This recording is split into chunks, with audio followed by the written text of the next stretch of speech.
Welcome, assassination enthusiasts. Buckle up, because we're about to take you on a wild ride through the story of the utterly bizarre, yet strangely heartwarming series, Assassination Classroom.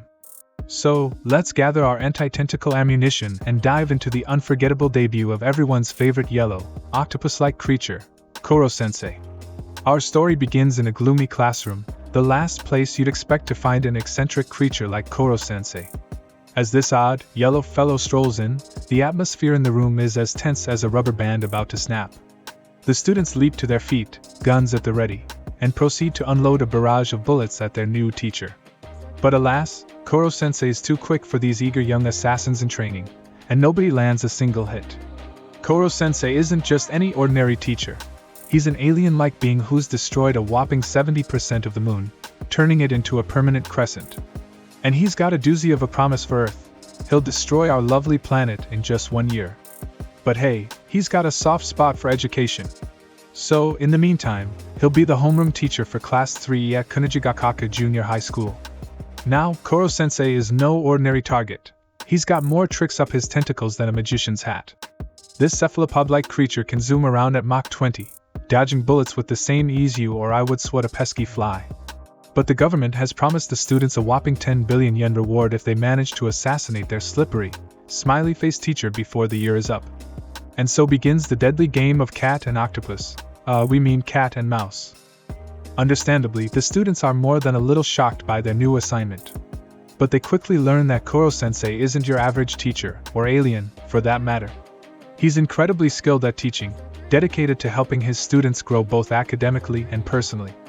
And of course, he's also partial to the occasional trip to America to chow down on a tasty McDonald's cheeseburger. At this time, Nagisa, a quiet and observant student who diligently records Koro-sensei's habits and weaknesses in a notebook, gets called outside by a group of friends who want to discuss killing their octopus teacher, Koro.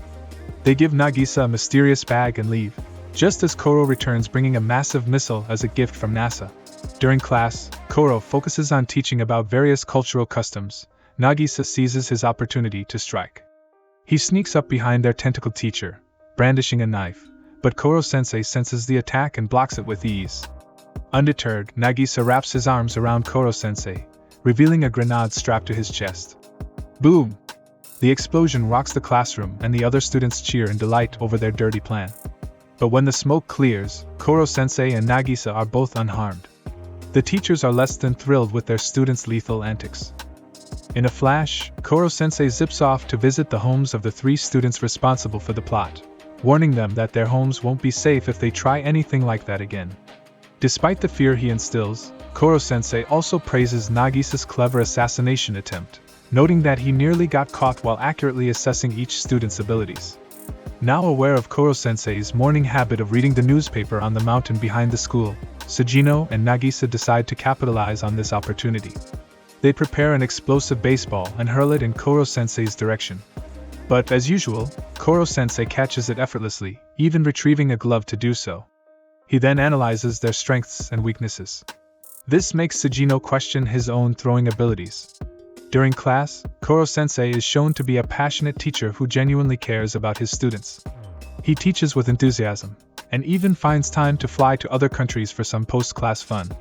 During one of these excursions, Koro-sensei returns with popcorn just as Kara, a government agent, checks in on the students' progress.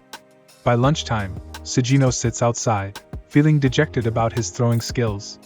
Koro-sensei hands him a ball while munching on a dried coconut, and Sugino opens up about his past experiences with baseball.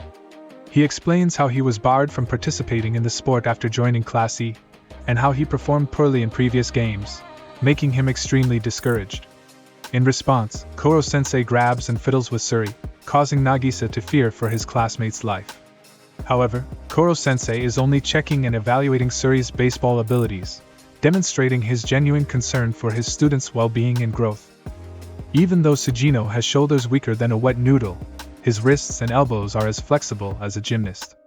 Inspired by this, Sugino invites Nagisa to train with him and even dares to ask Koro-sensei to be their assassination guinea pig. The next morning, as Koro-sensei is making shaved ice on the mountain behind the school, the students gleefully run towards Koro-sensei, who sheds tears like a proud parent. But, as they try to assassinate him with knives, our sneaky Koro-sensei swaps them for flowers, causing the girls to make him reassemble the floral arrangements. At the same time, Kara has a conversation with the principal regarding the assassination strategies of Class E, and uncovers that the unfair treatment of Class E is a tactic used to intimidate other classes into working harder. Later, Kara heads to the mountain where Class E is secluded from the rest of the school. There, the students attempt to take out Koro-sensei, who's hanging from a tree before accidentally dropping him. Swiftly rolling away, he avoids the incoming attacks and prevents being swarmed like a beehive. This only fuels the students' enthusiasm for the mission. A new student is then sent to kill Koro-sensei. The next day, with Kara also teaching, Koro-sensei is banished to play in the sand. Kara schools the students in the art of espionage, taking down 2 people simultaneously, while Koro-sensei constructs a sand tower worthy of a master architect. Enter Karma, the new transfer student with mischief in his eyes. As he shakes Koro-sensei's hand, a tentacle falls to the floor. Karma had cunningly concealed tiny knives on his palm, a bold declaration of war, which leaves the teacher feeling extremely self-conscious. But he's just getting started. He swipes Koro-sensei's Italian ice cream, sending our tentacled friend into a rage. As Koro-sensei approaches, a flurry of bullets severs another tentacle, all part of Karma's wicked scheme. He smears the ice cream on Koro-sensei's clothes and swears he'll be the one to end him. Koro-sensei gets provoked, but he keeps quiet. The next day, Karma meets Nagisa to ask for more information about their teacher, boasting that he'll be the one to claim the reward money. When Koro-sensei shows up to class, Karma has left an octopus on the desk, hoping to lure him in for an attack.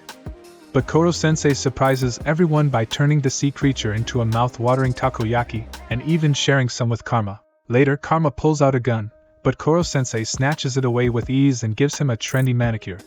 During chemistry class, Karma tries again to attack Koro-sensei but gets caught and forced to wear a frilly apron. Following class, Karma sees atop a mountainside, but Nagisa reminds him that Koro-sensei is always one step ahead. Koro-sensei appears, and Karma confronts him, threatening to take his life. In a reckless move, Karma jumps off a cliff with the intention of attacking Koro-sensei in midair. However, Koro-sensei catches him with a web-like net, and they have a meaningful conversation that leaves Karma feeling a newfound appreciation for his teacher. While out shopping for snacks, Koro-sensei comes across some bullies harassing a woman. He immediately steps in, overpowering the thugs and securing them in a car. The grateful woman, who happens to be the new foreign language teacher for Class 3E named Irina, approaches Koro-sensei to express her gratitude and ask for directions to the school. Koro-sensei finds himself drawn to Irina's big heart, and welcomes her presence at the school. During break time, the students are having fun together when Irina approaches Kara and drops a bombshell. She's actually an assassin hired to eliminate Koro-sensei. While Koro-sensei joins in their game of ball, Irina interrupts, demanding to taste the Salt Bay golden steak. Koro-sensei obliges, and as he leaves, Irina lights up a cigarette and reveals her true motives, making sure the students won't interfere. She then kisses Nagisa, sending him into a state of bliss, and probes for information on Koro-sensei's weaknesses. With her gathered intel, Irina rallies a group of allies to prepare a battle plan. Upon returning to class, she doesn't teach anything despite her vast language expertise, leading to teasing from the students. As they discuss their strategy, Koro-sensei arrives, and Irina invites him to the storage room after class. So, in the storage room, Irina uses her big heart to get Koro-sensei's attention, and then she hides in the corner. Suddenly, a hail of bullets rains down, but when Irina steps out, she finds that the 3 other assassins have already been taken out. Koro-sensei had known about the plan all along. And then, to top it off, he tickles Irina and swaps her outfit for gym clothes, leaving her completely baffled. The next day in class, Irina maintains her arrogant attitude, refusing to teach and claiming to be a high-class assassin. But the students are fed up with her and demand that she leave. Frustrated, she turns to Kara, who takes her to see Koro-sensei. And even though he's a target for assassination, Koro-sensei still puts in the effort to create individual tests for each student based on their abilities. That's the sign of a true teacher, folks. Irina realizes this, enters the classroom, picks up a piece of chalk, and begins teaching. She even apologizes to the class, and everyone starts to laugh and warm up to her. Despite having plenty of tentacles to carry things, Koro-sensei still makes the students lug around his chemistry supplies. As he opens the door to the classroom, he deftly dodges the students' attacks while setting up the lab equipment. And since his salary is pretty low, he mostly subsists on the students' snacks. But then, Oiko offers him 3 bottles of poison to drink. And you know what? Koro-sensei accepts. He drinks each bottle one by one, making faces according to each poison's effects. And just to add insult to injury, he even points out the flaws in Oiko's poison-making skills. While the rest of the students are playing outside, Oiko and Koro stay in the room, focusing on concocting a poison to assassinate Koro. And the next day, Oiko brings the poison to Koro-sensei to drink, and everyone thinks it's game over for our beloved octopus teacher. But guess what? Koro-sensei has evolved. He's now a melting salt that can slide into every nook and cranny, making him even faster. And you know what he does? He actually thanks Oiko for her hard work and encourages her to keep studying chemistry. Turns out, Oiko used to score an 8 out of 10 in chemistry. Today, the whole Class 3E is getting ready to head out to the weekly assembly. But it's like they're living through their own version of Journey to the West. I mean, there's a student getting swept away by water, another one dodging snakes and rolling rocks. It's like a whole obstacle course out there. But Koro-sensei? He's just hanging out in the classroom with a silly grin on his face, waiting for the kids to come. And when they finally do make it to the assembly, they're completely out of breath and exhausted. Who needs a workout when you can just navigate through a minefield of obstacles to get to school, right? As they enter the main courtyard, the kids from Class 3 are getting picked on left and right. Even the teacher is targeting them in his speech. But don't worry, because Kara swoops in and starts chatting them up, making all the other girls jealous of Class 3's awesomeness. And then, to top it all off, the stunning Irina shows up and makes all the boys stare in awe as she hugs Nagisa. I mean, can you blame them? That's some serious envy-inducing stuff right there. As the syllabus for the course is handed out, the other students purposefully leave out Class 3E, excluding them from the syllabus. That's just cold, guys. Luckily, Koro-sensei's got their backs once again and quickly handwrites copies for everyone. I mean, who needs a printer when you've got a super-fast octopus teacher, am I right? After the assembly, Nagisa is confronted by 2 bullies, but he scares them off with his intense aura. And speaking of Koro-sensei's speed, he's a total machine when it comes to helping the kids prepare for midterm exams. He's dashing around, helping each student individually, and still has time to relax outside. I mean, this guy's got more energy than a pack of Energizer bunnies. Let's not forget about Asano, the school's chairman. Koro-sensei tries to butter him up for a raise, and even asks why Class 3 is getting treated so poorly. And you know what Asano's response is? Apparently, having a class that's treated harshly motivates other students to study harder and raises the school's reputation. Yeah, because nothing says motivation like being the class that everyone loves to pick on. And just to add insult to injury, Asano gives Koro-sensei a puzzle before leaving. I mean, come on Asano, give the guy a break. In the next class, he's working his little octopus arms off, trying to help his beloved Class 3E improve their studies. And after all that hard work, he's left panting and out of breath. However, the thought of his students achieving success brings him a little bit of satisfaction. Ah, the joys of teaching.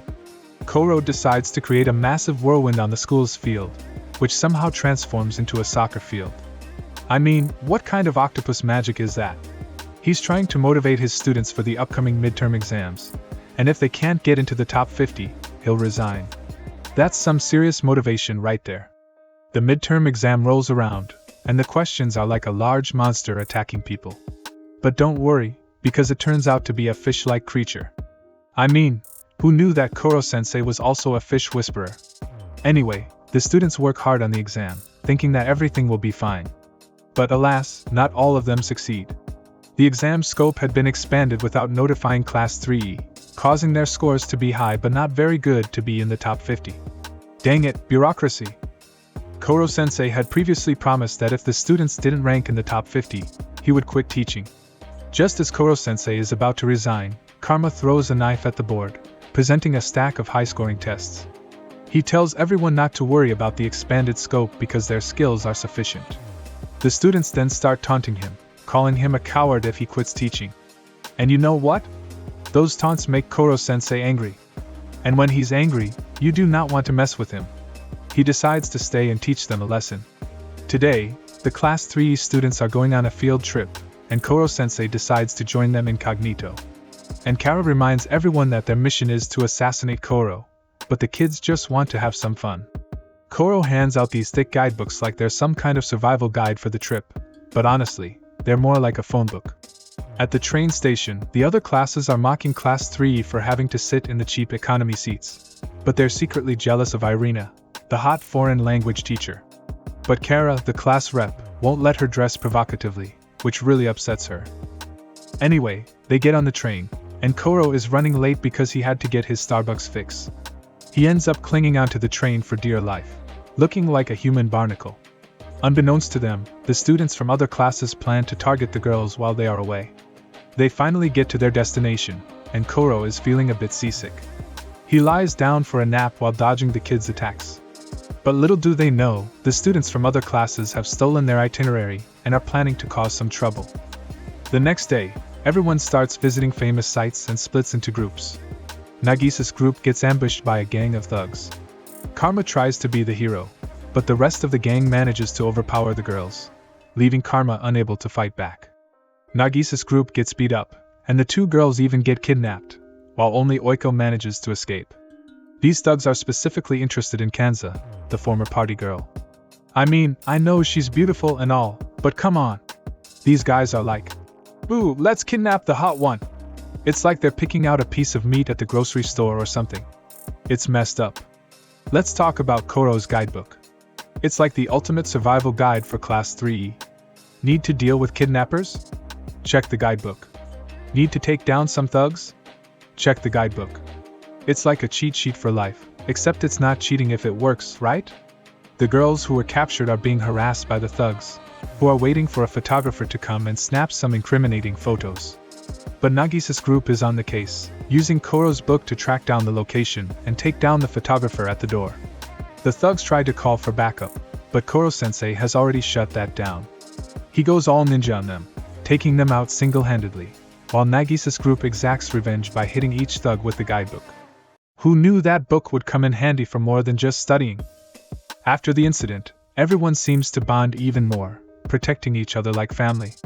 But the peacefulness is short-lived, as another assassin is sent to take out Koro-sensei. They're on a high-speed train for their second field trip when the assassin takes a shot at Koro-sensei, but he intercepts the bullet like a boss, leaving the assassin in disbelief. The train arrives at a village where a sword fight performance is taking place, and the assassin tries to find Koro-sensei, but he's already participating in the performance, making it impossible to take a shot. The assassin then tries to get a better angle, but Koro has his trusty oil-soaked paper, and the bullet just can't get through. At this point, Kara calls the assassin, who finally gives up and withdraws from the mission, defeated by Koro's awesomeness. That night, the assassin wanders the streets, feeling like a failure. Koro suddenly appears, startling the assassin for a moment, but then greets him who had been following Koro-sensei all day. To the assassin's surprise, Koro-sensei invites him to dinner. They talk and bond, and the assassin realizes that Koro is more than just a target, he's a truly great teacher. So, he calls his organization to resign and decides to peacefully enjoy the beautiful night view. While some students are playing games and having fun, others are plotting to catch Koro off guard while he's taking a bath, believing that he'll be too embarrassed to leave the water. But little do they know, Koro is one step ahead and manages to take the water with him. And as the boys are discussing who's the hottest girl in class, Koro eavesdrops and records everything, causing the boys to panic and chase after him. Meanwhile, the girls are also having their own discussions on who they fancy in class. But their gossip session gets interrupted by Irina, who's about to share some juicy girl talk, until an old man starts taking notes. And you know how it is. When an old man starts taking notes during your girl talk session, you gotta catch him. So, they start chasing him, and he ends up hiding in Kara's room. It's like a wild and crazy evening, and eventually, everyone settles down and goes to sleep. The students return to school, and there's a new transfer student with the cutest face. But surprise! This cutie is actually a combat machine named Ritsu, introduced as a fixed artillery with AI, designed for battle. As class begins, Ritsu whips out weapons and starts blasting away at Koro. She even manages to hit one of his tentacles. The bullets are getting smarter, and the classroom turns into pure chaos. The next day, Ritsu's taped up and can't use her weapons. A student did this, thinking they'd never learn with her constant attacks. That night, Koro chats with Ritsu, explains her mistakes, and gives her a spare memory chip to protect her from virus attacks. He then starts upgrading her, caring more about her as a student than her attacks. Next morning, Ritsu's transformed into an energetic 2D girl. Koro's broke after spending 40 million yen on her upgrades. Now she can cry and feel happy based on others' emotions. Ritsu becomes a part of the Assassination Classroom and even helps her classmates on exams, which ticks off Koro. She also becomes a sculpting pro. Poor Koro's left out, feeling all sad. But then, Ritsu's creator shows up and undoes all of Koro's work, turning her back into a soulless machine. The next morning, everyone expects a barrage of gunfire. However, thanks to Koro's memory chip, though, she keeps her emotions and stays the Ritsu everyone loved. Meanwhile, Irina becomes a Koro fan, even drawing his face on her chest. She teaches a foreign language class with enthusiasm, but complains about it later. Koro teases her, and she storms out, plotting his demise. But then, a rope wraps around her neck. It's her own teacher behind it. Kara helps Irina get down and he realizes that the person in front of him is the legendary assassin Loro, who trains young killers and is a pro himself. Loro starts giving Irina a hard time for not doing her job as an assassin and letting her target live too long. He even handcuffs her, like he's some sort of police officer, and keeps on criticizing her.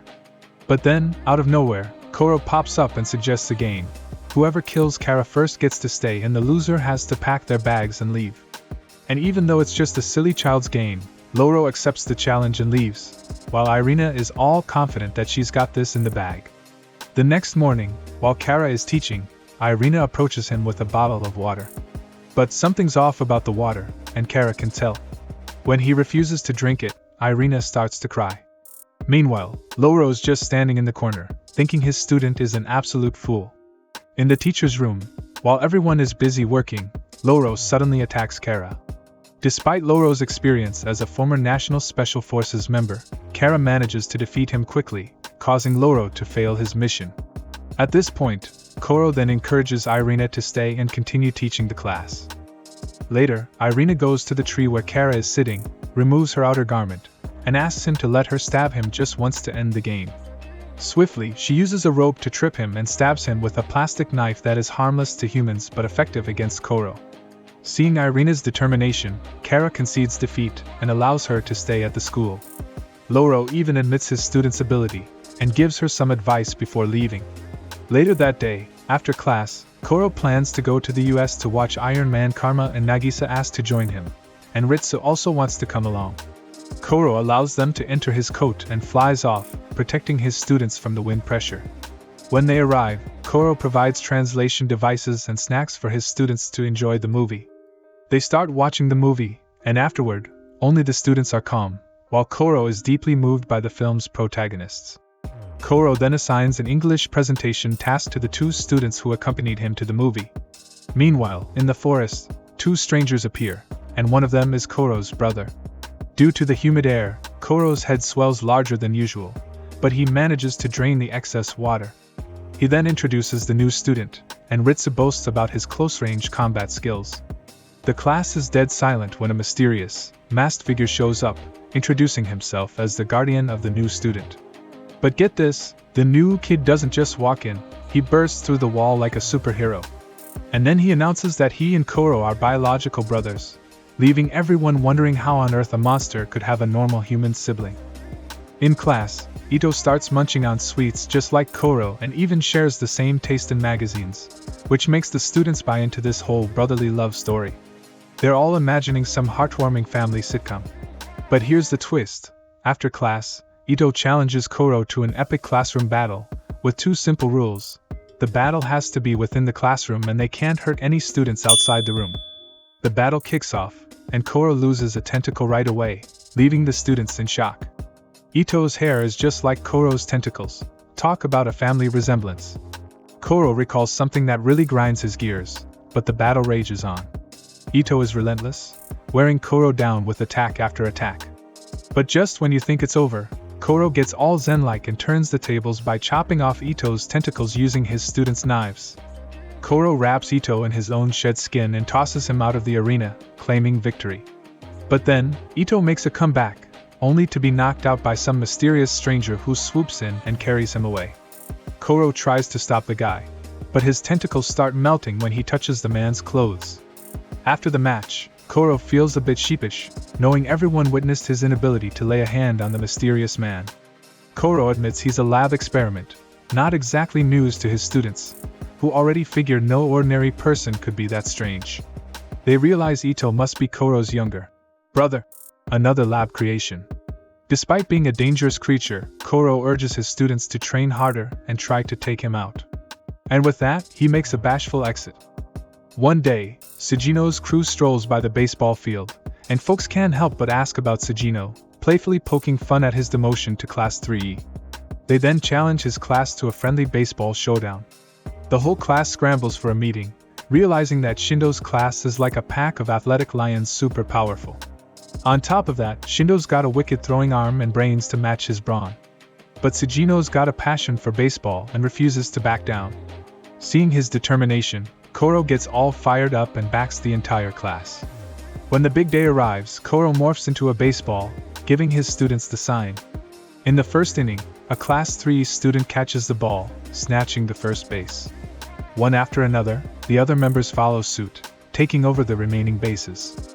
They're catching those balls like pros, all thanks to Koro's lightning-fast pitching, which outshines even Shindo's throws. Koro studies Shindo's technique and devises a plan to outsmart him. In the end, Sugino smashes the ball to the far reaches of the field, and his team scores a triple whammy. Seeing Class 3 ahead by 3 points, the principal pulls a sneaky move, messing with the coach's emotions till the poor guy faints. Then, Principal Asano himself launches a mental assault on the students, convincing them that Shindo's class is top dog and Class E is just a lost cause. Everyone's minds get twisted, and in the second inning, Class E doesn't score a single point. With Shindo's class going all out aggressive, they score 2 points in the second inning, and Class 3 stays scoreless in the third. At this point, Koro resurfaces, and they have a little strategy powwow. When it's Shindo's turn to bat again, 2 players square off in front of him, and Asano gives the thumbs up. As soon as the ball's thrown, the duo steps back, dodging the bat, and Shindo totally whiffs. That's when Karma cranks up the killer vibe, spooking Shindo. Next up, Shindo's nerves get the best of him, and he smacks the ball too soon, costing his team all their points. Class E wins the match 3-2. After the game, Sugino chats with Shindo, admitting that Shindo's way better than him, and they only won because of his awesome friends and teammates. Shindo starts warming up to Sugino, and they become pals. Back in the classroom, Kara's teaching the students some knife attack techniques. But when Nagisa makes a move, Kara feels the pressure of a giant snake and accidentally trips him up. Just then, Taka, a new military teacher, shows up with bags in tow. To win over the students, Taka buys treats for the whole class. The next day, Taka walks into class like he's the king of the world. Turns out, he's a top-notch military trainer with a tragic backstory. Taka unveils his extreme study plan, and when one brave soul complains it's too much, only to get a knuckle sandwich from Taka. Welcome to Taka's boot camp, folks. The class is feeling the heat, and Yukiko tries to stand up to him, asking to be taught by Kara, and gets tossed like a ragdoll. Taka's on a power trip, and he's ready to go all Mike Tyson on the whole class. Just when it seems like things can't get any crazier, Koro-sensei steps in to stop Taka. But Taka's not backing down. He insists it's his class, and Koro better not meddle. Exhausted from Taka's over-the-top schedule, the students are about to get another round of punches when Kara steps in. Taka's ready to settle this with some good old-fashioned violence, challenging Kara to pick a student for a knife fight. Kara chooses Nagisa, who confidently grabs the knife and starts warming up like it's just another gym class. Taka, thinking he'll make an example out of Nagisa, is in for a surprise. Nagisa glides up to Taka like a smooth criminal, swings the knife, and Taka's bending backward like he's in a limbo contest. Next thing you know, Nagisa's got Taka wrapped up like a python, leaving him shaking and drooling. The class is all smiles while Taka, now angrier than ever, demands a rematch. But Nagisa politely shows him the door. Taka loses it and charges at the students, but Karen knocks him down like a bowling pin. Enter Asano, who shoves a dismissal letter right into Taka's mouth, sending him off in a huff. With the class back to normal, they head to the forest for a swimming lesson, courtesy of Koro's DIY pool. But what's this? Koro can't swim? That's right, the students discover Koro's aquatic Achilles heel, and they enjoy their swim while Terra takes off, feeling a bit blue. Back in class, Koro's showing off his new bike, but Terra storms in like a bull in a china shop, knocking over the bike and smashing an insect repellent. The room reeks, and Terra starts picking fights. But Karma puts Terra in his place, and he leaves, fuming like a cartoon character. One night, Terra sneaks in and pours some mystery juice into the pool, all thanks to a sketchy masked dude who hired him to take down Koro-sensei. The next day, Koro's crying up a storm, basically turning into a walking mucus factory. When Terra shows up, Koro welcomes him with a big, slimy hug. Terra's like, "I'm gonna take Koro-sensei out at the pool," and schedules a showdown for after class. Koro gets even more emotional and keeps on leaking.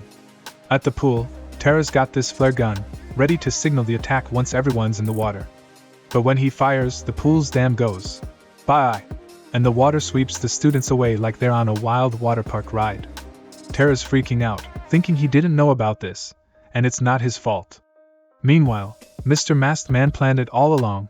The broken bug spray would turn Koro into a gooey mess, and the mystery liquid would make Koro absorb water like a sponge, slowing him down big time. Terra is still in denial, thinking he's innocent, until Karma gives him a reality check with a knuckle sandwich and tells him to use that thick skull of his for something useful. After rescuing the students, Koro turns all soft and squishy from soaking up that water, and Ito's just waiting to take him down. Terra starts thinking back on his past. He used to be a big bully and all-around tough guy. But once high school hit, he could not bully anyone anymore and was even ridiculed by the top students, leading to him being placed in Class 3E. Realizing he messed up, Terra tells Karma to put that big brain of his to work and save Koro. That's when Terra takes a leap of faith and taunts Ito into attacking him. Ito goes for it, but when he tries to pull his tentacles back, he starts sneezing like crazy. Turns out, Terra's jacket from the day before had some of that gas on it, which slows Ito down big time when he's underwater. Same thing happened to Koro before, so the whole class dives in, splashing water on Ito and leaving him pretty much useless.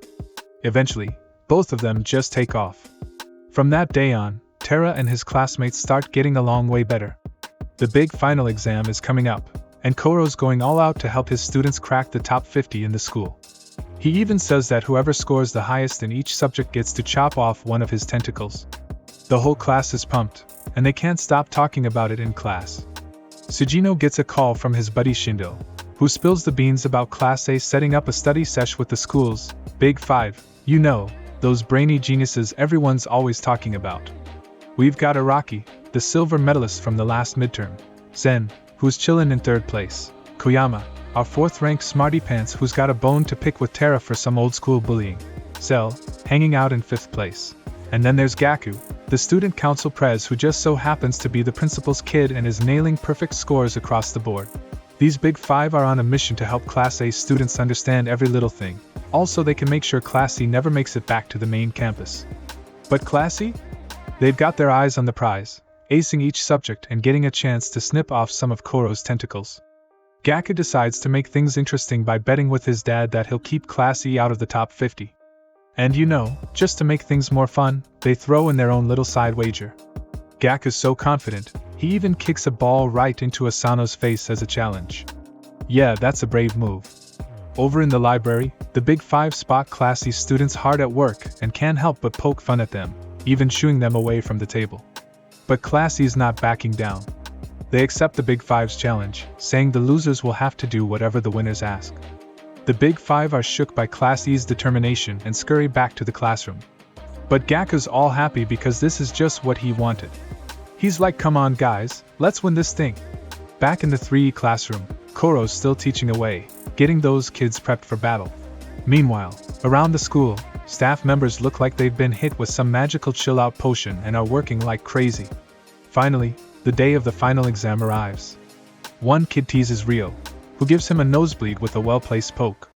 And Ritz is taking the exam in this ugly robot body. The final exam kicks off, and Nagisa feels like they're up against Godzilla's cousins or something. These monstrous questions are crazy hard, making the students feel like they're under attack. But you know, the show must go on. Our 3 heroes power through the first few questions, And then it's time to face the final boss, question. But they put their heads together and take down these monster questions with answers so good, they could charm a grumpy cat. Finally, the moment of truth, the test scores are announced. Koro starts with English, where Ryo aces it and ranks first in the school. Next up is Juki, who takes the crown for Japanese in the class. But Gaku, the smarty pants, gets a perfect score in Japanese and ranks first in the school. In social studies, Isegai wins the gold, and in science, Okuda's the school's Einstein. Meanwhile, Koyama's choking down a bitter pill of defeat. So, Class E beats Class A with a score of 3-1. The last subject is math, where Gaku also comes out on top, while Karma, who's got some serious potential, only manages to score 85 points. As a result, Class A loses to Class E, leaving Gaku fuming at being mocked by his dad. On the flip side, Karma gets a bit of a red face, thanks to Koro's teasing for not trying hard enough. But you know Koro, he's just doing it to light a fire under Karma's potential. With 3 top-ranked students in the school, they've earned the right to destroy 3 of Koro's tentacles. But wait, there's more. Terra's group steps up, and 4 of them get perfect scores in the How to Keep Your Family Happy 101 subject. According to Koro's no-holds-barred rules, that means they get to destroy 7 tentacles.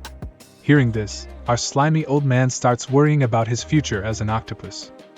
But the students, being the good-hearted bunch they are, decide to save the assassination for another day. That day, at the closing ceremony, Class E puts on an epic performance, and Koro stays in the classroom, feeling all warm and fuzzy, reflecting on his students' efforts. The other classes give Class E the stink eye for losing the competition, but hey, they did their best. Now, it's time for summer vacation, and Koro prepares a thick book for each student, full of fun activities, and announces an upcoming field trip, which gets everyone stoked. They decide to destroy Koro's 7 tentacles during this trip, and with that, summer vacation begins. One day, the students head into the forest to play, and they chat about the crazy bugs they find. Koro, not realizing his students are watching, is busy reading some adult manga, which is actually a trap his students set for him. They think they've got him this time, but Koro gets distracted by a rare beetle, which delights him and a curious student. As they celebrate, he inadvertently reveals a stash of risque magazines, which he reluctantly accepts is wrong for a teacher to have but cannot resist.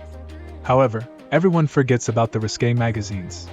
Beatlemania takes over, and they all chase each other, trying to catch it. Meanwhile, as the students practice their shooting skills, Irina's just chilling outside, soaking up the sun. Loro shows up and scolds her, making her jump into her training gear and join the others. Later, Loro and Kara discuss assassination plans, and everyone starts practicing. Loro notices Nagisa and offers some priceless advice, because, you know, teamwork makes the dream work. The big day of the field trip is finally here.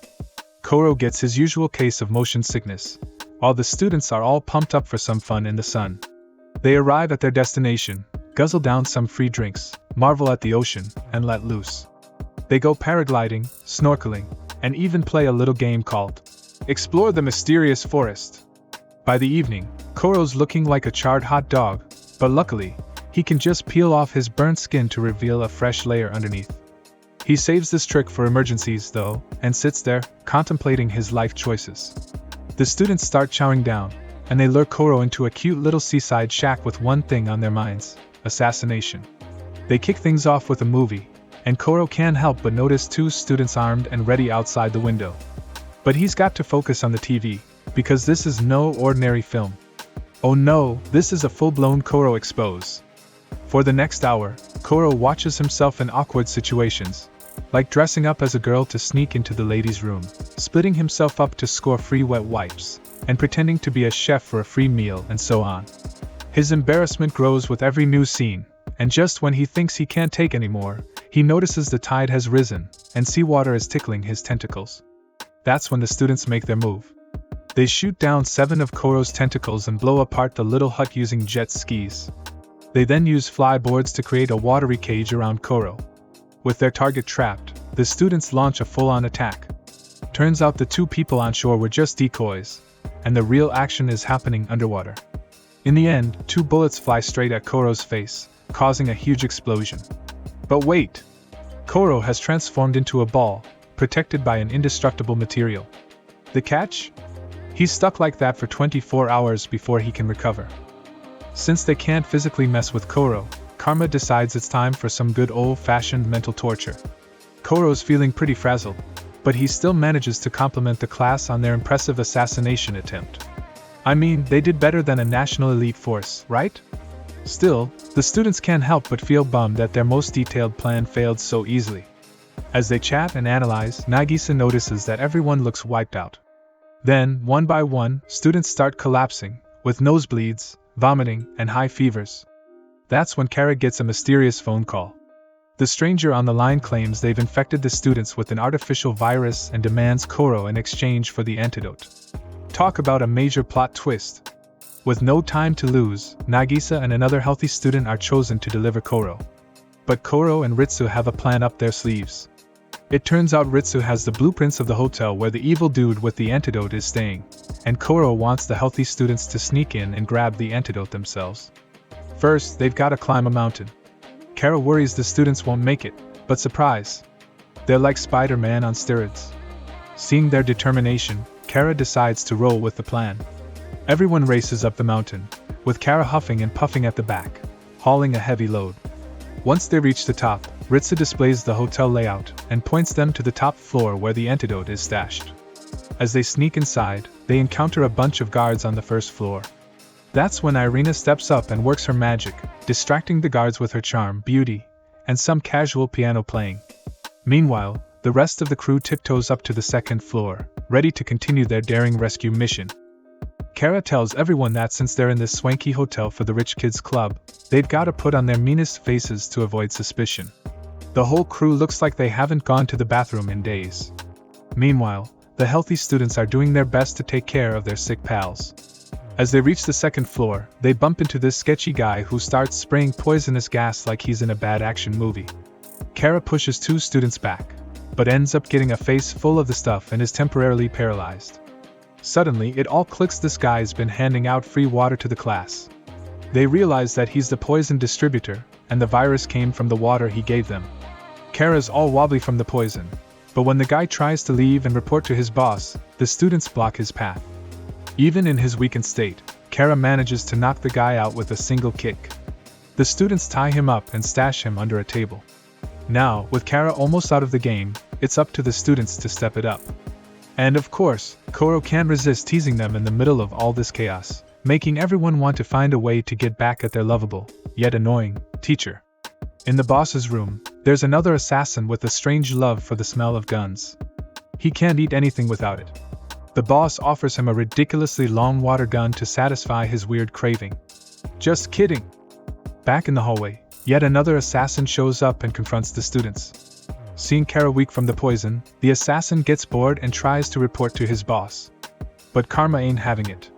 He smashes the walkie-talkie and declares war on the assassin. It's go time. Karma grabs a hammer, goes full-on Thor mode, but the assassin's having none of it. He just crushes the hammer like it's a soda can. As they square off, Karma's dodging attacks left and right, knowing one slip-up could be the end. Finally, he finds an opening and goes in for the kill. But plot twist! The assassin whips out some poisonous gas. However, Karma's got a few tricks up his sleeve too, and counters with his own poison. Talk about a gas off. Thanks to his crafty maneuver, Karma pins the assassin down, and they all tie him up like a Christmas present. As the assassin's scratching his head, wondering why Karma's poison-proof, Karma spills the beans. He was ready for a poison showdown and came prepared. The assassin gets it and admits defeat, but Karma's not finished yet. He whips out hot sauce and wasabi, and let me tell you, he's not planning on making sushi. He shoves it up the assassin's nose and mouth, and it's torture on a whole new level. Everyone just watches, too horrified to jump in. Now, when they get to the top floor, they find a bar outside. The girls head off to find the hideout, but they need a guy for backup. Who do they pick? Our very own Nagisa, dressed to impress as a girl. He's so cute, a random guy swoops in and invites him for a drink. To keep his cover, Nagisa goes along with it. Meanwhile, the girls are approached by a couple of dudes who want to share some drinks, but one glimpse of the Japanese gang emblem, and these guys are out of there like a rocket. Back to Nagisa, he's now chatting with a rich kid who's been acting out cause his parents don't pay attention to him. Nagisa goes all Dr. Phil, telling the kid to turn his life around and do some good. At the same time, Yada's spilling the tea on how they got those mafia badges from Irina, who has thousands of badges. They just need to pick a suitable one. Finally, they find the crime boss's hideout and call Nagisa over. But the rich kid doesn't want to let go of his new crush, so he chases Nagisa, busting out some hip-hop moves that impress nobody. Then he accidentally bumps into a gangster, who's ready to throw down. The girls have had enough, so they kick the gangster out cold and call security to deal with the knocked-out guy. And just like that, they've infiltrated the hideout. At this point, Nagisa, embracing his inner manhood, gives a pep talk to the rich kid, who has an epiphany, quits smoking, and probably starts a charity or something. Meanwhile, Koro's crew keeps searching the hideout. Nagisa's got some serious concerns about losing his bird if he stays a girl, so he's ready to switch back to being a boy. As they go deeper into the hideout, they run into two guards. Karma's got a brilliant plan: get a classmate to insult the guard's hair. So the kid tells them their hair looks like it lost the fight with a lawnmower. These guards aren't happy, and they charge after the kid, only to get taken down by our students. Next up, they find two real guns. Koro hands them over to Chiba and Hina, confident they'll know how to use them. Then they stroll into an auditorium where there's an assassin who loves the smell of gunpowder more than his girlfriend's perfume. Thanks to the soundproof room, this guy can hear them breathing and even guess their ages. Creepy, right? But Koro's got a plan. He has the students change positions and zip around the room, throwing off the assassin's sense of direction. It's like musical chairs, but with more life or death consequences. Koro-sensei starts sharing stories with Chiba and Hina about the times they couldn't shoot him, giving them a motivational pep talk. Suddenly, a silhouette appears, and the assassin shoots at it, but it's just a decoy. Hina stands up and takes a shot, and the assassin thinks he missed. But then, bam!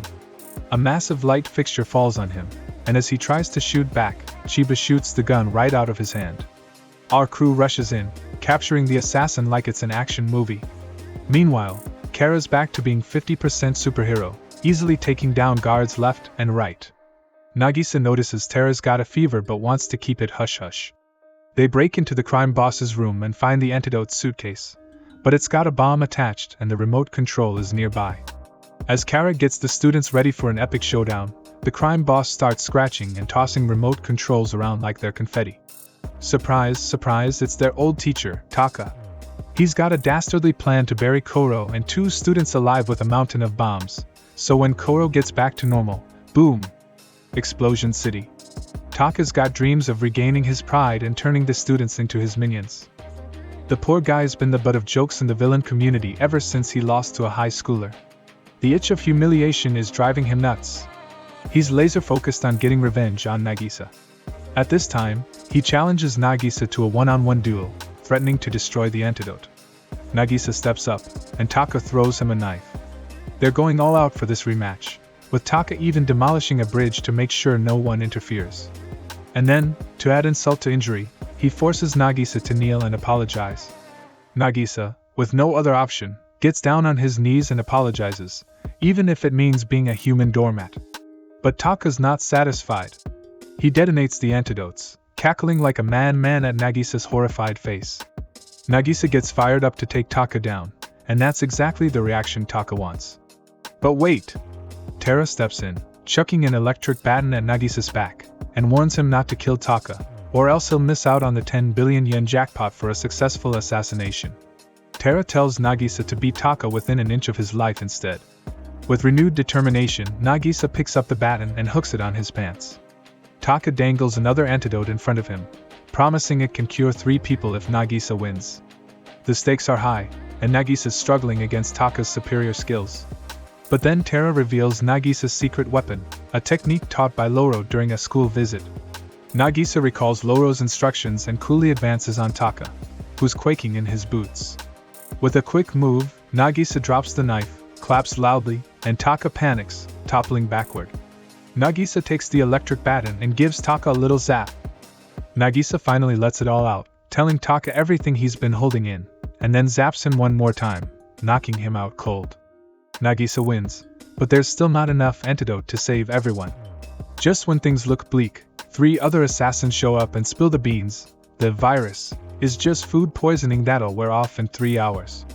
They peace out on their own helicopter, and the Class 3 gang hops on another one to head home. After a solid night's sleep, our 3 friends are back in fighting shape. They hit the beach for some more fun in the sun, and of course, they don't forget to take a few shots at Koro, just for kicks.